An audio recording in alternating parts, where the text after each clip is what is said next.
the great mother of the famous scientist Thomas Edison. In his childhood, Thomas Edison lost his hearing due to a fever. He was completely deaf in one ear and had very limited hearing in the other. Because of this disability, his teachers found it very difficult to teach him, and he became a source of frustration for them.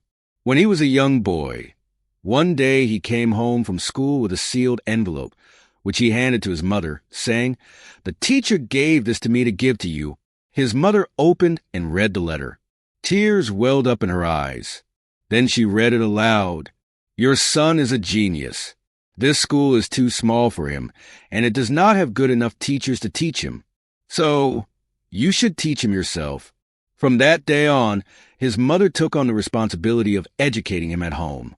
Years later, when Thomas Edison had become a renowned scientist and his mother had passed away, he was going through his family's old papers. He found that same letter. When he opened it, the letter actually read, "Your son is mentally deficient and incapable of learning. We cannot allow him to attend the school anymore." On that same day, Edison wrote in his diary, "Thomas Alva Edison was a mentally deficient child, but a great mother turned him into the greatest scientist of the century."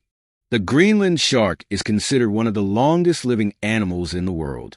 According to research, these sharks can live up to approximately 400 years.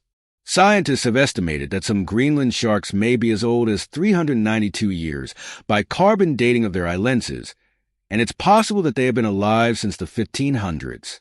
Their slow growth rate, only 1 centimeter per year, and late maturity, around 150 years of age, are major reasons for their long lifespan. This is a natural gas crater located in the Derwiz area of Turkmenistan, which has been burning continuously since 1971. The story goes that during the Soviet Union era, Soviet engineers mistakenly drilled into a location containing a natural gas-filled cavern. When the drilling occurred, an explosion caused the ground to crack, creating a crater 70 meters wide and 20 meters long.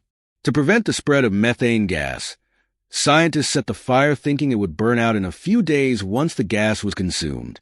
However, the fire has continued to burn for over 50 years. This site has now become a tourist attraction where the flames of the fire continue to flare up day and night. The crater is known as the Door to Hell. This was the scene in a hospital room in Edinburgh. A patient was tied with ropes, and agonizing screams were coming from his throat. In fact, the poor man's leg had been severely injured in an accident. There was no option but to amputate the leg. Eventually, his leg was cut off with a saw. The patient writhed in pain and fainted. A medical student studying to become a doctor witnessed this scene. That day, he vowed that after completing his education, he would create a medicine that would relieve patients from such excruciating pain. The young man's name was James Young Simpson.